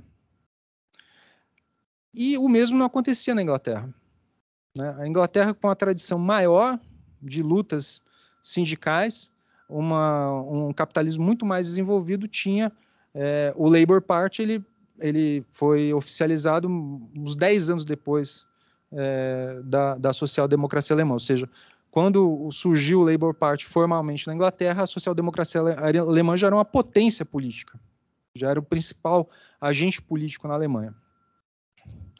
Bismarck, ele cai, ele rompe com Guilherme II, né, herdeiro do Guilherme I, e acaba saindo da vida política em 1890 e gera uma grande crise política na Alemanha de então, né, porque há uma espécie de ruptura daquele pacto liberal com os Junkers, né, não há nenhuma outra figura política que possa substituir Bismarck, e o Partido dos Trabalhadores a social-democracia alemã começa a se desenvolver muito, já ao mesmo tempo que ele ganhava cargos políticos, isso de algum modo arrefecia a luta revolucionária, porque sinalizava, não, nós podemos ganhar o poder pela via política. Então também era uma efervescência enorme, né? Então, na medida que a social-democracia ganhava potência, aquilo retirava os anseios revolucionários e gerou aquela fratura entre revolução e reformismo. Mas tanto Engels e Weber tiveram a mesma conclusão com relação a essa análise política. A Inglaterra, não apenas a questão do movimento cartista, né, que, aliás, o movimento cartista não, digamos assim, o movimento cartista foi um movimento sindicalista muito forte, mas que foi muito reprimido, né? Então, além dessa questão da repreensão, da repressão contra esses anseios revolucionários da Inglaterra, houve aquilo que foi considerado por Engels como uma aristocracia operária. E Weber falou, olha, Weber e Engels chegam à mesma conclusão. Na Inglaterra não houve revolução justamente pela existência de uma aristocracia operária, ou seja, de camadas superiores da classe trabalhadora, diferenciadas, por exemplo, em relação a imigrantes e diferenciadas com relação aos explorados nas colônias. E para Weber, para, digamos, arrefecer a luta política na Alemanha, era necessário também desenvolver uma aristocracia operária, uma aristocracia de trabalhadores de uma maneira geral. Então, só que para isso havia necessidade do imperialismo, ou seja, deveria ter essa extração de mais valor de onde? Das colônias. Seja de escravizados, seja de pessoas em situação subalterna, principalmente os imigrantes poloneses, que eram os poloneses contra os quais mas que Weber vislumbrava como potenciais agentes assim de uma extração de mais valor. Só que o próprio Weber, em algum momento, começa a constatar que os imigrantes poloneses têm uma produtividade menor. E ele começa a tentar entender o porquê. E a chave de leitura de Weber é sempre a questão cultural. Mas vamos avançar. Mas só para ver, eu queria deixar pontuado aqui esse alinhamento de reflexão entre Engels e Max Weber, mas numa chave invertida. Mas ambos percebiam o problema nos mesmos termos. E uma outra figura muito importante é a esposa de Weber, Mariana Weber, uma grande intelectual, cientista política, cientista social. E Vitor, ele tem um insight muito interessante no livro, mas que ele não pôde desenvolver, mas fica o caminho aberto para quem quiser pesquisar, de que a obra de Weber não pode ser lida isoladamente, tem que ser cotejada com o pensamento de Marianne Weber, que era uma das maiores pensadoras feministas daquele tempo. E para quem conhece a obra de ambos, parece que havia uma espécie de ajuste, olha, a questão do feminismo você vai tratar e eu trato de outras questões, mais ou menos assim, da sua perspectiva. Você tem uma perspectiva muito melhor para tratar dessa questão do que eu como homem. Então, havia quase que uma divisão de trabalho entre ambos. E a Marianne, peculiarmente, ela também teve uma função em relação a Weber muito parecida com aquela que Engels teve em relação a Marx. Weber morreu muito cedo, eles estavam separados nesse tempo, Mariana e Max Weber. Ele morreu no contexto da gripe espanhola, deixando vários textos inacabados, inclusive uma das maiores obras de de Weber, que é Economia e Sociedade, ele só acabou o livro 1. E assim como Engels organizou o livro 2 e o 3 do Capital de Marx, Mariani foi quem organizou o segundo livro de Economia e Sociedade e publicou Economia e Sociedade de Weber pós-mortem. Inclusive, a maior biografia, a maior referência biográfica de Weber é justamente a biografia que foi escrita por Marianne Weber. Então, uma grande teórica e companheira intelectual de Max Weber, e a chave de leitura e uma melhor interpretação do pensamento de Weber passa por um entendimento do pensamento de Marianne. Inclusive, a grande obra sobre a metodologia das ciências sociais de Weber, na qual consta a palestra que dá título à nossa aula da neutralidade axiológica, foi inserida por Marianne no grande livro de metodologia científica de Max Weber. E aqui estão os livros. Weber é muito conhecido pela ética protestante, o espírito do capitalismo, que, por meio do qual ele tenta analisar em termos culturais, né, os fundamentos do sucesso do capitalismo na modernidade, na contemporaneidade, em uma chave de leitura que não passe pelo determinismo econômico. Então, Weber ele se insurge contra dois determinismos econômicos na visão dele. Um deles era do marxismo tradicional, e o outro foi da resposta econômica que, então, o pensamento liberal deu a Marx. Até Marx, havia um consenso, inclusive, no pensamento liberal, de que o valor das mercadorias passa necessariamente pelo trabalho. É a teoria do valor-trabalho. Isso está em Adam Smith, está em Davi Ricardo, está em Marx. Só que Marx faz isso de uma forma muito mais sofisticada, muito mais apurada e que até hoje não foi refutada. Como resposta a isso, surgiu uma teoria que hoje em dia é chamada de teoria neoclássica na economia, e naquela época chamava-se economia política. A disciplina economia não era só economia, era economia política. E os neoclássicos tiraram a política da economia e desenvolveram uma teoria chamada teoria marginalista, que procurava entender valor e preços em um quadrante pelo qual não passasse a questão do valor-trabalho. Então, para matar Marx, eles mataram Adam Smith, mataram Davi Ricardo, né? Então, atingiram os próprios liberais para excluir a questão do valor-trabalho, da reprodução do mais-valor. E foi justamente também contra os marginalistas que Weber se insurgiu. Porque os marginalistas eles eram também utilitaristas e defendiam a questão do cálculo econômico. Ou seja, havia uma racionalidade constante do cálculo econômico. De um lado, na visão de Weber, havia um determinismo econômico do pensamento marxista, e de outro lado, nos quadrantes mais, à direita, havia um determinismo que era um determinismo utilitarista. Weber falou, não pode ser só isso. E a cultura tem que ter um papel central. E aí Weber começou a pensar na questão da ética protestante, de como a ética protestante, principalmente a ética calvinista, se acoplava dentro da lógica capitalista. A palavra-chave para entender isso no livro de Weber é chamado racionalismo ascético. Weber ele interpreta o calvinismo, não é nem interpretar, mas isso está dentro da doutrina original calvinista, que foi a seguinte ruptura do período católico para o protestantismo. Na época, principalmente de Tomás de Aquino, se entendia de que era possível, ir aos céus, né, se redimir através, por exemplo, das confissões, através das boas práticas, né, através de doações.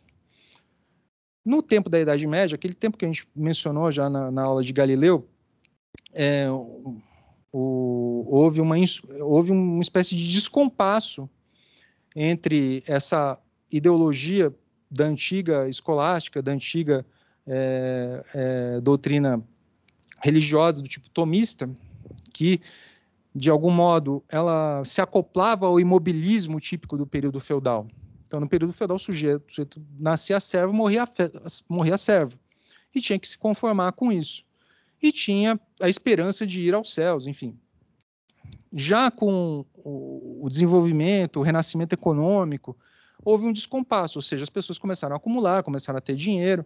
A igreja, que num primeiro momento era contra a usura, né, contra a acumulação de riqueza, né, ela começou a fazer uma vista grossa e muitos da igreja começaram a entrar numa lógica mercantil.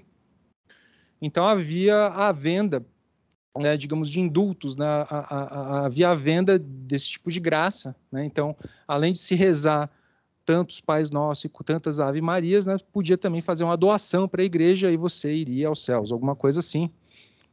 Tem o Alto da Compadecida, quem quiser pode ver, tem um pouco disso lá. Mas Lutero, antes de Calvino, Lutero se insurge contra isso, tem até um filme, uma cena conhecida, né, de Lutero, o momento que ele tem uma epifania, né, e se insurge contra isso, fala, não, isso está errado. E aí, na doutrina luterana, já havia uma predestinação. As pessoas já estavam predestinadas a ir ou não aos céus, e você não podia fazer nada a respeito, né? Já na doutrina calvinista, houve uma espécie de aprimoramento desse ideal de predestinação. Realmente, as pessoas são predestinadas, mas é possível colher indícios de que se é ou não predestinado através do seu sucesso na sua vida. Então, se você tem uma boa família, se você consegue angariar patrimônio, isso não quer dizer que você vai para os céus por conta disso, mas isso são indícios de que você foi agraciado por Deus. E essa forma de pensar, digamos, racional, é o que Weber chama de racionalismo ascético. E Weber fala que justamente essa foi uma das principais causas de fomento, de surgimento do capitalismo. Na verdade, a resposta do materialismo histórico é justamente o oposto, né? O pensamento protestante, seja luterano ou calvinista, só pôde surgir justamente por conta daquela expansão econômica que possibilitava às pessoas a acumulação, e foi isso que possibilitou a eles a defesa desses ideais. Porque, veja, se eu tenho uma ideologia ou uma forma de pensar cuja acumulação é um indício de que eu vou aos céus, eu preciso ter uma base material que me propicie a acumulação. No tempo feudal, que praticamente não havia circulação de dinheiro, que praticamente não havia troca de mercadorias, a mobilidade social era praticamente inexistente. E se eu chegasse para alguém, ainda que eu tivesse um insight, eu falei, nossa, minha plantação no meu feudo, né, servil, está florescendo, está maravilhosa, sou um predestinado, né? Todo mundo vai olhar e falar, não, você é louco. Né? Quer dizer, ainda que eu tivesse esse insight, a ambiência social, a forma social servil me constrange. Então, na verdade, Weber, ele fez um pensamento interessante, e é válido do ponto de vista reflexivo, mas ele confunde causa com efeito. Então, já dando a resposta aqui a Weber nesse ponto. Eu vou avançar agora aqui na nossa exposição, até para deixar um bom tempo para perguntas e respostas.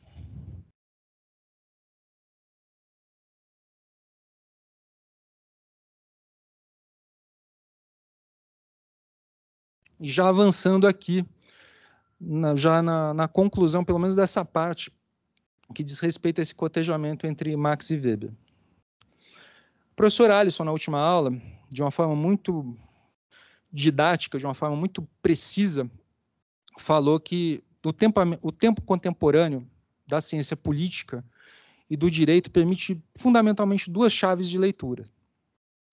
Uma conservadora, no sentido de um aprimoramento das instituições e da realidade existente, e outra crítica, cujo aprimoramento social, a emancipação social das pessoas passa por uma ruptura institucional, por uma mudança paradigmática.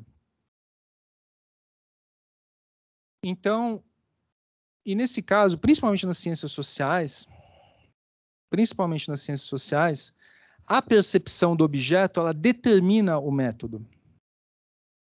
O objeto determina o método. o tipo de objeto que eu vou analisar vai determinar o tipo de análise que eu vou fazer ou a metodologia aplicada.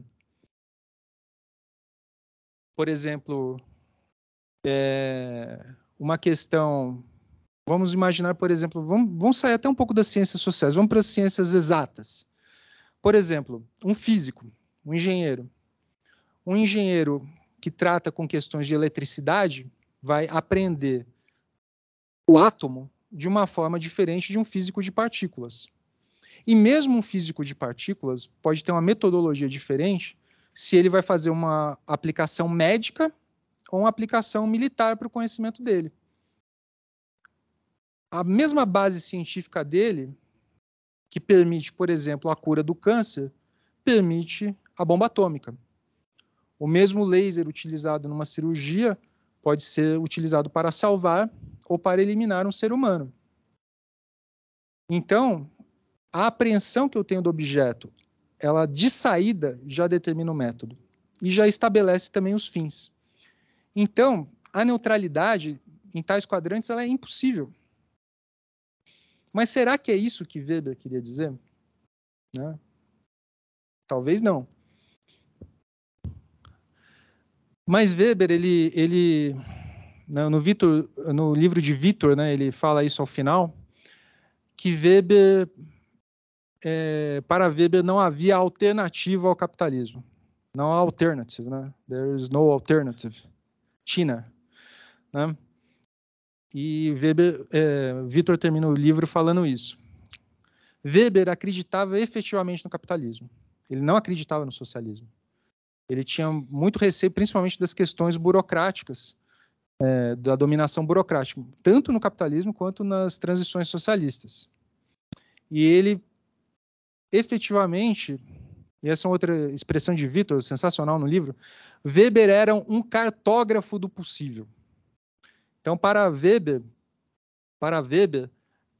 havia aquilo que Mark Fisher chama de realismo capitalista. Não, o capitalismo é algo dado, não há alternativa para o capitalismo, e nós devemos trabalhar nesses quadrantes.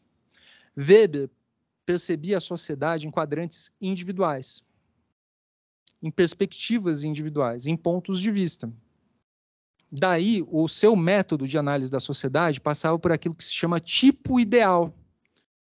O tipo ideal pode ser o tipo ideal de magistrado, pode ser o tipo ideal de enfermeiro, pode ser o tipo ideal de uma instituição como a polícia militar ou as escolas da magistratura. A análise de Weber é toda fragmentada.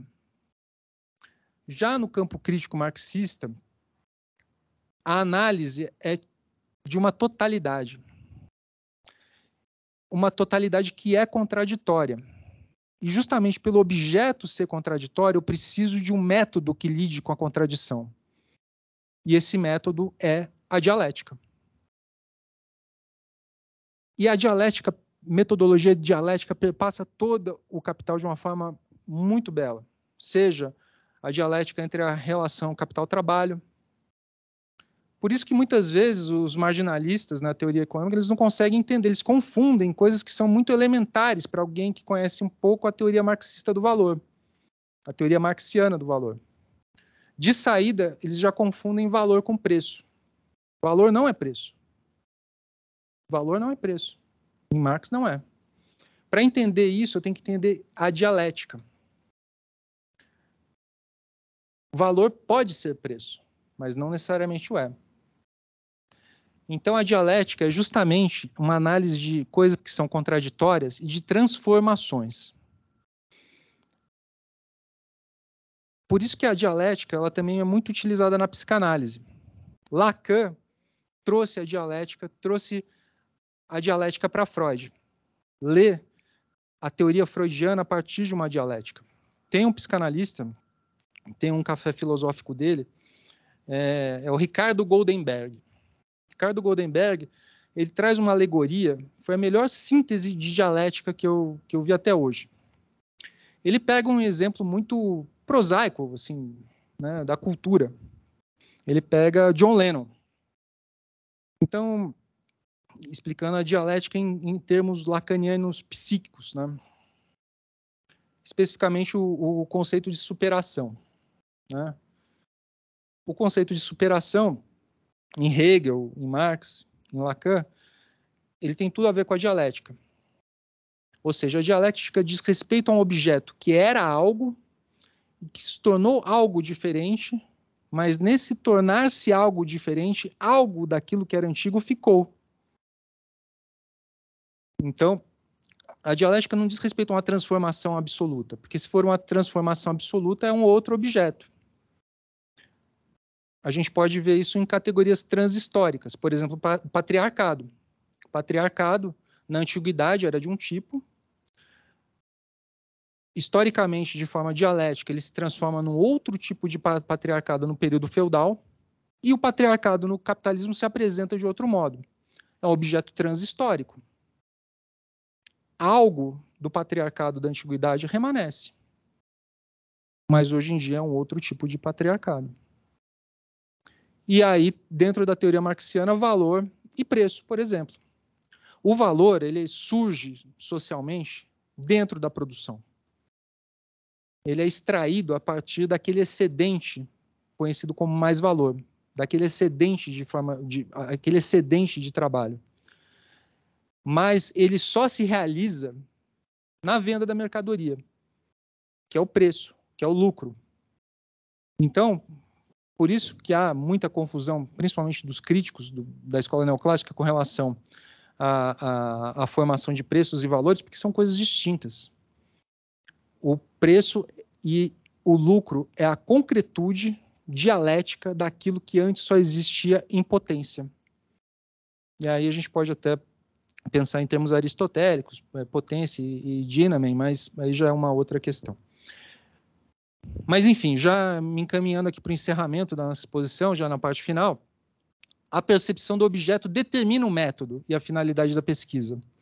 E, por sua vez, a percepção é constrangida e determinada por formas sociais. Então, se eu entendo o capitalismo como uma forma inexorável de organização social e política, se eu for analisar, por exemplo, no âmbito do direito penal, a questão da violência doméstica contra a mulher, eu vou entender isso em quadrantes absolutamente do direito penal. E daí surgem muitas dificuldades, por exemplo, quando a gente vai falar por exemplo, de uma política penal restaurativa. Por quê?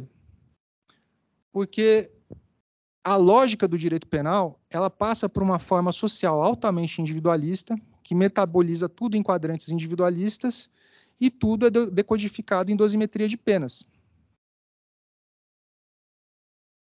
E as próprias relações dentro do campo de uma justiça restaurativa, se eu levar em conta apenas os quadrantes, por exemplo, de um casal, isso é altamente limitado.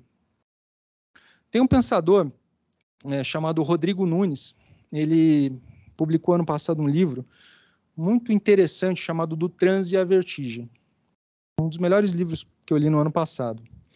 E nesse livro ele fala, por exemplo, que a violência, os processos violentos, os quais incluem a violência contra a mulher, passa também, de algum modo, pela forma como o modo de produção se regula.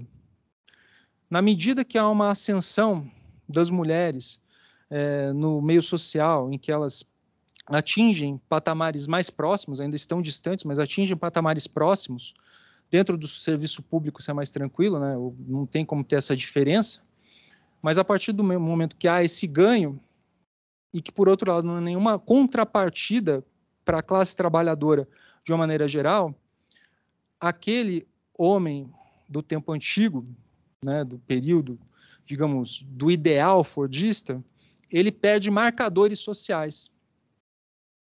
E ele se sente, digamos, violado por ter perdido esses marcadores sociais. Por isso, talvez, essa violência contra aquilo que é chamado de pautas de representação ou pautas identitárias, né? Então, é uma espécie de solidariedade negativa. Eu não quero ter nada, prefiro que o outro também não tenha, né? Mas se o outro tem e eu também não tive nenhum ganho, eu vou me insurgir contra isso. E vou descontar no mais fraco, ou quem está mais perto de mim. Então, vejam como uma questão do dia a dia jurídico, como a violência doméstica, pode ser enriquecida pela análise das formas sociais. Tá? Então, só que tem duas formas. Ou eu entendo o capitalismo como uma forma inexorável, e é isso mesmo, e aí eu vou esquecer essas formas sociais, e só tento aprimorá-las nessa cartografia do possível, ou eu tento, em alguma medida, romper com isso. Tá? Dentro das ciências sociais, temos essas duas grandes linhas, mas não é só para encerrar a questão do Weber, senão vou fugir do tema da aula, só para poder concluir. Weber sabia disso. Weber sabia da impossibilidade de neutralidade. Ele sabia. Ele entendia que essa neutralidade, ou um ideal de neutralidade, era necessário para o desenvolvimento da Alemanha daquele tempo. Por isso, essa neutralidade axiológica surge muito fortemente numa palestra que Weber deu a estudantes em 1917, que depois foi inserida no livro dele sobre a metodologia das ciências sociais, em que ele fala para os estudantes, olha, vocês têm que ser ascéticos, têm que ser neutros, isso vai ser bom. Evidentemente, se a pessoa age dessa forma, ela vai ascender dentro de uma lógica capitalista. E isso faz o capitalismo, entre aspas, funcionar melhor. E isso, o quê? A neutralidade axiológica vai de encontro a quê? Ela se acopla no quê? Aquele ideal de racionalismo ascético que Weber, desde o começo, identificou como sendo o racionalismo ascético protestante. No entanto, o Victor Strasser, de uma forma muito contundente, fala que realmente tem essa ligação entre o capitalismo, o desenvolvimento do capitalismo e o protestantismo, mas a crítica que ele faz a Weber é que Weber faz um recorte geográfico, ou seja, como se os protestantes fossem os predestinados, ele isola a Revolução Francesa e os ideais da Revolução Francesa, que não havia uma preponderância protestante no período, pelo menos, do Iluminismo, e esquece absolutamente as violências coloniais. Então, na Ética Protestante, no livro, ele vira as costas para os processos de escravização, vira as costas para as violências patriarcais e, de certa forma, Weber abraça o capitalismo. Para ele não há alternativa. E esse ideal de neutralidade axiológica não é propriamente um ideal científico, mas uma condição de desenvolvimento do capitalismo. E por isso Weber foi enfático naquela ocasião, na fala aos estudantes, logo após a Primeira Guerra Mundial, porque Weber era, acima de tudo, um nacionalista. Então, a condição de desenvolvimento da Alemanha era o racionalismo ascético nas pesquisas e nas universidades. E esse é o contexto. Então, na verdade, não há uma contraposição de Weber com relação ao marxismo. Cada um em seu quadrante. Weber entendia que isso era uma condição necessária para o desenvolvimento do capitalismo, e ele muito sabia, e ele mesmo admitia isso, né? Sabia que era impossível tal neutralidade. Tá?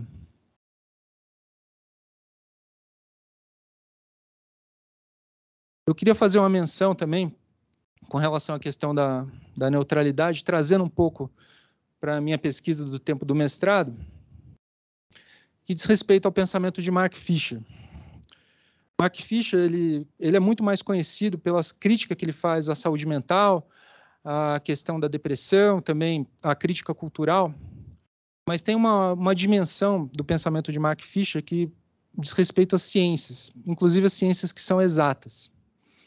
Mark Fisher, esse grande teórico inglês que faleceu jovem, em 2017, teve a sua vida interrompida, ele era alguém que se debatia com o seu quadro de depressão e acabou interrompendo sua própria vida, mas um pensador central para entender a contemporaneidade.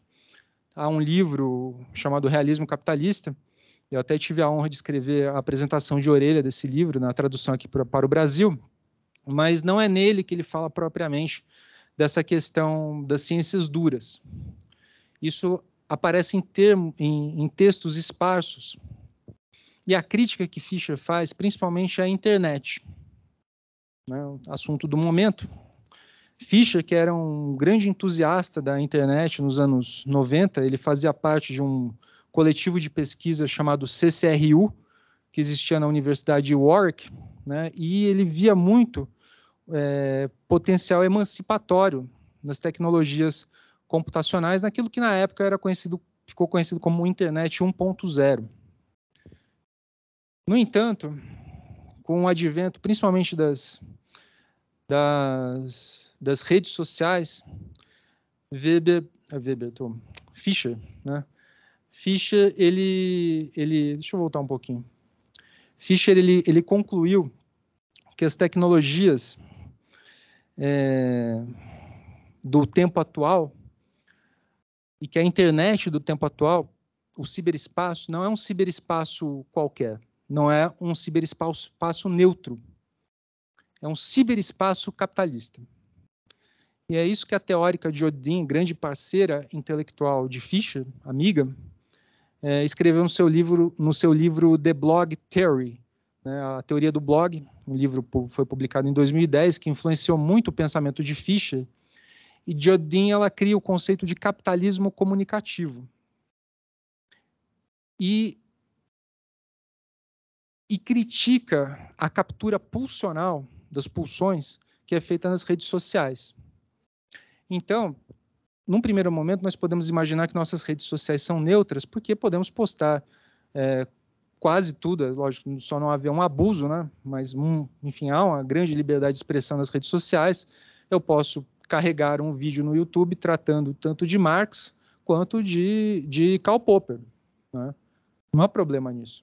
Posso defender o ideal que eu quiser nas redes sociais. Seja numa rede social privada, seja numa rede social mais ampla, mais aberta. A característica, no entanto, do ciberespaço é que ela faz uma captura pulsional baseado em pulsões mesmo, pulsões em termos psicanalíticos. A própria contagem de likes, né? Parece que mesmo se você tenha 1000 likes, nunca é suficiente, você quer ver se você teve mais likes, né? E a própria estrutura, às vezes, de um chat, por exemplo, ela também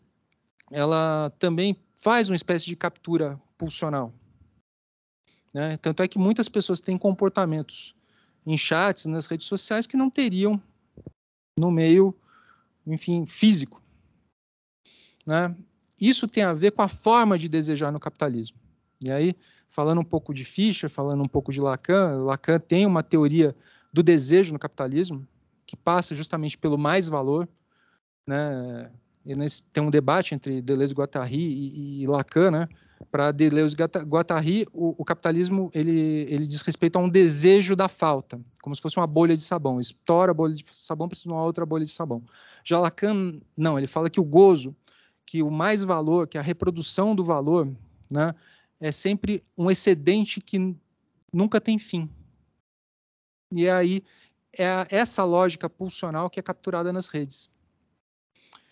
E Fischer, ele fala que a boa tecnologia, ele falou isso numa conferência que ele fez na Polônia, ele não reduziu isso em texto. No segundo semestre vai sair um livro meu, vai ser a primeira obra no Brasil sistematizadora do pensamento de Fischer. Eu vou trazer essa conferência que Fischer fez na Polônia em 2016, um pouco antes da morte dele. Infelizmente tinha até o vídeo no YouTube, mas retiraram, não há mais esse vídeo. Mas ele fala que a tecnologia, quando ela é emancipatória, ela passa despercebida. Já a tecnologia não emancipatória, ela causa uma compulsão, uma dependência. Tentem ficar um dia sem celular, ou 1 minuto.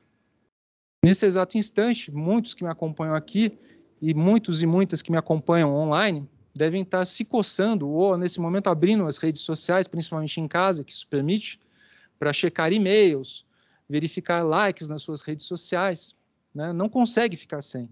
Tanto é que sair das redes tem que ter um ato de impulso, né? Tem o famoso detox digital. Eu preciso de um esforço para isso. E apesar desse esforço, e de ser algo que é contraditório, e aqui é a dialética, né? Entendendo as contradições, por vezes é bom. Às vezes faz um detox, depois de 3 dias, fala, nossa, não tenho que responder aquele e-mail chato, né? Meu paciente chato não me incomodou durante 3 dias, né? Tem tudo isso, né? Aquele juiz que está me cobrando laudo também não me cobra, né? Enfim, tem tudo isso, né? Notificação da ouvidoria também não chega, né? Enfim, tem tudo isso. Mas isso é bom, mas precisa de um esforço, porque pulsionalmente fomos capturados. Essa conferência de Fisher chama-se The Touchscreen Capture. E nessa conferência ele fala que uma tecnologia emancipatória, por exemplo, é a máquina de lavar. Né? A gente nunca lembra da máquina de lavar, acho que só na hora que vai tirar a roupa para pendurar. Mas tentem ficar, quando uma máquina de lavar quebra, a gente fica incomodado a semana inteira com aquilo. Então, a boa tecnologia é essa, que passa despercebida. A energia elétrica que permite uma palestra, que permite a transmissão de um conhecimento. A internet poderia ser de outro tipo. E, para isso, eu trago aqui essa imagem. O pessoal que me acompanha online, o pessoal da técnica, se puder focar agora aqui no quadro. Mas até uma pergunta, alguém sabe que imagem é essa? Quem está online pode colocar aqui no chat. O pessoal da IPM que está acompanhando aqui também, sabem que imagem é essa? Você não pode falar, né? Mas... Essa imagem é aquilo que ficou conhecido como a internet socialista. Essa imagem, ela representa uma cabine operacional daquilo que seria uma internet socialista. Só que essa cabine ela foi destruída no 11 de setembro. Ela não existe mais. Só que não é o 11 de setembro das Torres Gêmeas. Não é o 11 de setembro do Pentágono. É o 11 de setembro de 1973. Para 50 anos. Quando caças-bombardeiros da própria Força Aérea Chilena destruíram o Palácio La Moneda, derrubando Salvador Allende, e com ele o sonho de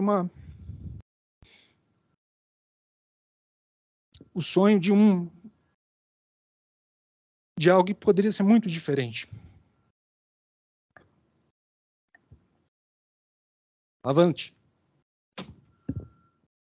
Esse livro de Eden Medina, a grande teórica do MIT, historiadora das ciências, chama-se Cybernetic Revolutionaries Technological and Politics in Allende's Chile, né? Perdoem a pronúncia, mas trata do CyberSyn. CyberSyn, ele veio com a finalidade de suprimir, de solucionar um dos maiores problemas do tempo da União Soviética, de planificação da economia. Era uma forma planificada de entender a reprodução e de organizar a produção social, unificando fábricas num período que a Allende estava tomando os modos de produção. Havia expropriado as minas de cobre, tinha a finalidade de expropriar o sistema bancário, a estrutura de base de fornecimento de energia elétrica e telecomunicações, e foi as telecomunicações que, digamos, foram o pivô de La Moneda, do bombardeio, mas isso já é uma outra história. E o CyberSyn foi destruído. Os técnicos ingleses, né, e chilenos do CyberSyn foram mortos ou tiveram que fugir. Essa cabine, que hoje em dia se encontra uma réplica no MIT, não existe mais, mas fica esse futuro perdido. Esse exemplo é o que Mark Fisher também traz como uma tecnologia emancipatória.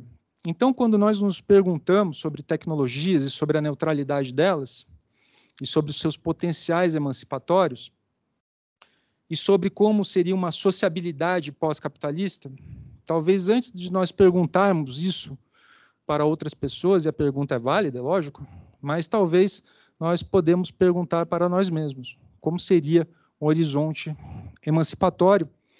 E eu quero aqui encerrar com uma epígrafe, que eu uso por vezes, é um dos textos mais belos da filosofia do direito, É um texto que é do professor Alisson Mascaro. Está no capítulo 2 de Filosofia do Direito, na parte final do capítulo 2. Na minha edição é a 6ª, página 17. É um texto belíssimo, que o professor Alisson não usa nas aulas. Talvez até por uma humildade também, para não fazer uma autocitação, mas eu quero aqui destacar porque eu acho que cabe aqui, né? O filósofo do direito pleno é aquele que, de posse do conhecimento filosófico, amplia os horizontes de seu tempo.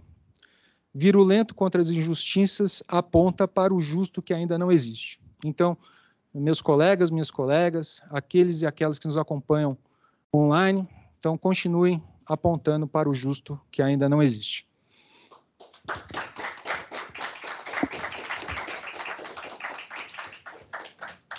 Um breve intervalo, voltaremos com as perguntas. Bom, retomando nossos trabalhos aqui.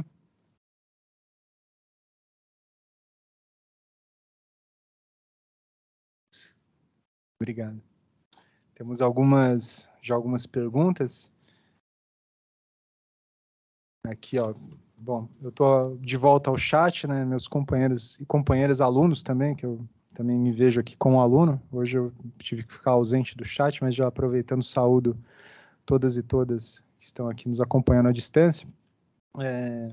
A primeira pergunta aqui da Larissa é com relação à citação feita do professor Alisson. É um texto belíssimo, né? Uma frase muito bonita do Filosofia do Direito.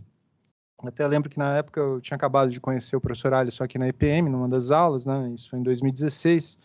Comprei o livro dele e logo no brindado com esse trecho, que é um dos trechos mais belos da história da filosofia do direito contemporânea, principalmente do pensamento crítico, é página 17 do Filosofia do Direito, capítulo 2. A minha edição é de número 6, tá? Mas é aquela exortação que o professor Alisson faz para que os filósofos e filósofas do direito pleno ampliem os horizontes de seu tempo, sejam virulentos contra as injustiças e apontem para o justo que ainda não existe. O justo que ainda não existe. É um texto belíssimo,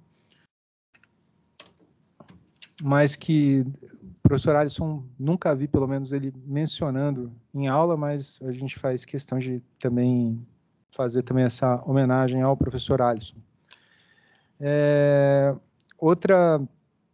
Outra questão do exemplo que eu comecei a dar sobre a dialética, né, o exemplo do psicanalista Ricardo Goldenberg. Comecei a falar do John Lennon e não concluí do John Lennon, né, então eu fiquei devendo essa parte. Me chamaram a atenção aqui no pessoal do presencial, e é um exemplo fantástico, né? A dialética, fundamentalmente, mais do que a síntese de antagonismos, ela diz respeito a uma transformação. Ou seja, algo se transforma, mas nessa transformação ela retém algo que anteriormente existia. Isso é Hegel e isso é Marx, por isso que tem muita discussão sobre se Marx pôs de cabeça para baixo a dialética hegeliana. Me parece que não é bem isso, né? Inclusive aquele livro que eu mencionei do Helmut Reichel, né, fala que, na verdade, Marx é muito mais hegeliano do que a gente imagina. Mas, voltando a Lacan, né, que a gente está na dialética, dentro da psicanálise, mas que é dialética também nos mesmos termos, e o exemplo do John Lennon, né, que o psicanalista Ricardo Goldenberg fez num café filosófico. Até é fácil acessar esse vídeo, recomendo, muito bom. Mas ele fala que John Lennon dá um exemplo muito bom dessa dialética, né, e a frase é curta e grossa, né. Ele, numa entrevista, né, perguntando de como ele virou um Beatle, né, de como ele alcançou tanto sucesso, né, e aí John Lennon responde nos seguintes termos, né: de tanto querer ser Elvis Presley, eu me tornei John Lennon. Então, é fantástico, né? Então, o John Lennon ainda não era John Lennon, mas tinha como paradigma Elvis Presley, tinha aquele paradigma, mas de uma forma reflexiva também supera aquele paradigma e, né, digamos, se torna algo que incorpora uma diferença. John Lennon, no final da vida, né, já no final dos bons álbuns dos Beatles, né, Sgt. Pepper's em diante, né, já era o John Lennon, né, que havia superado o próprio John Lennon, mas que continuava sendo o John Lennon. Tá? Basicamente é isso.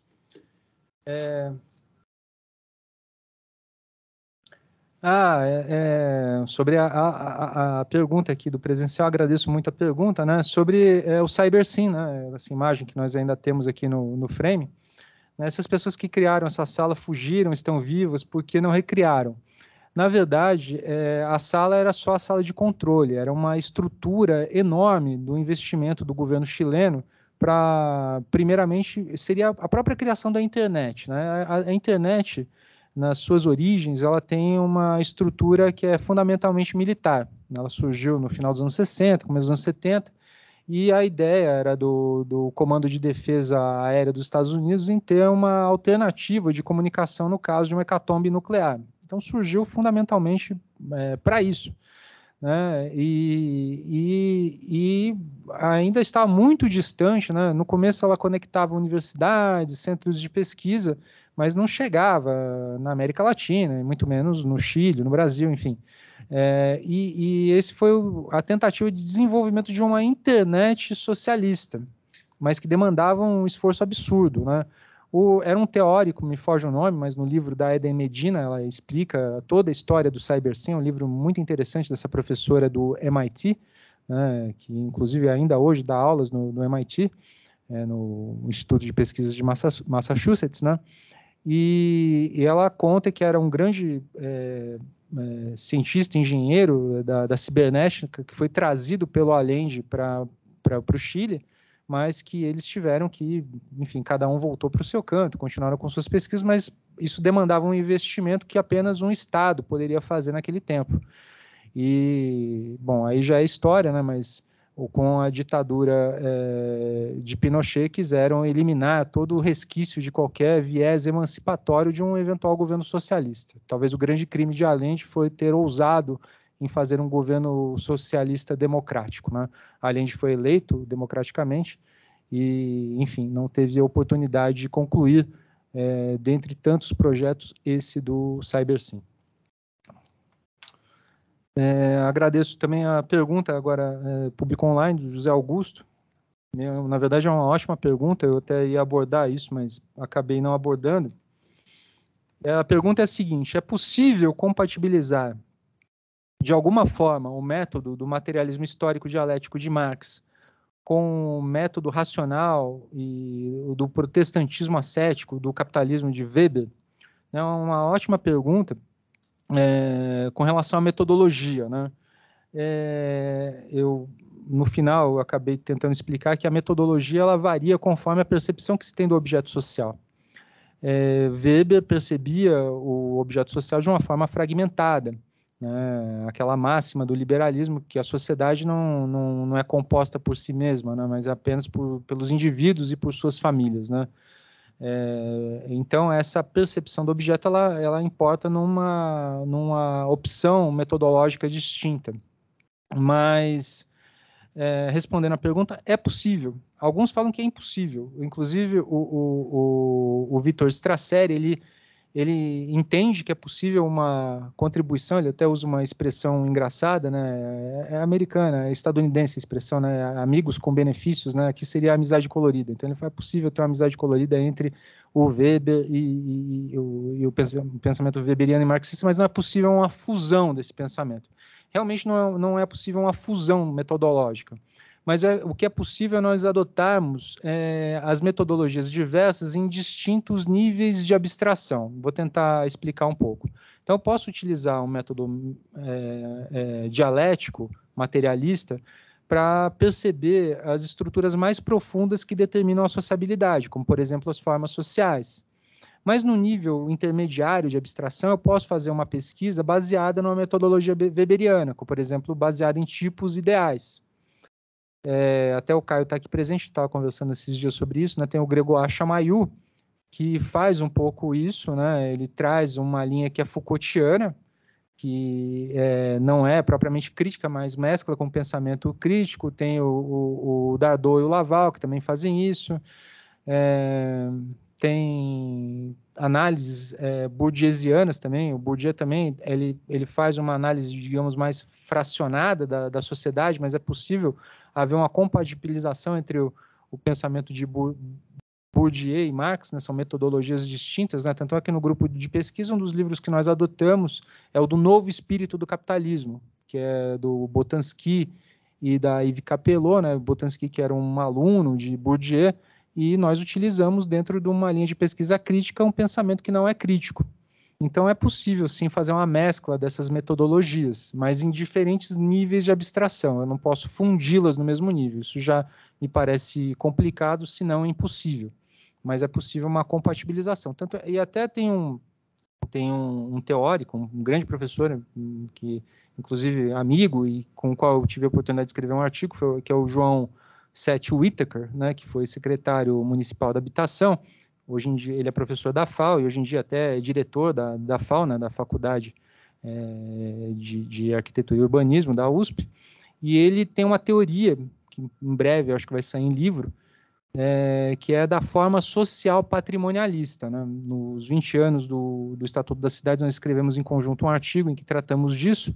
Então ele traz a teoria da derivação, num nível mais abstrato, para entender as formas urbanas, mas funde isso com a concepção patrimonialista que é típica da sociologia brasileira, baseada em Weber. Então, ele, em diferentes planos de abstração, ele consegue mesclar. E aí é um exemplo de uma, digamos, síntese teórica, de uma espécie de blend teórico, em que é possível sintetizar Marx e Max Weber. Tá? Me parece que eram essas as perguntas. Eu agradeço muito a presença de todas e todos, meus companheiros e companheiras, alunos aqui da IPM, aquelas que nos acompanham à distância. Realmente me sinto aqui muito acalentado com a presença de todas e todos aqui, nessa jornada desse curso que foi desenvolvido pelo desembargador Paulo Magalhães, que nos acompanhou aqui online também, e que na quarta-feira que vem estará para a aula de encerramento. E desejo a todos um excelente final de semana e até quarta-feira da semana que vem. Um abraço a todas e todos.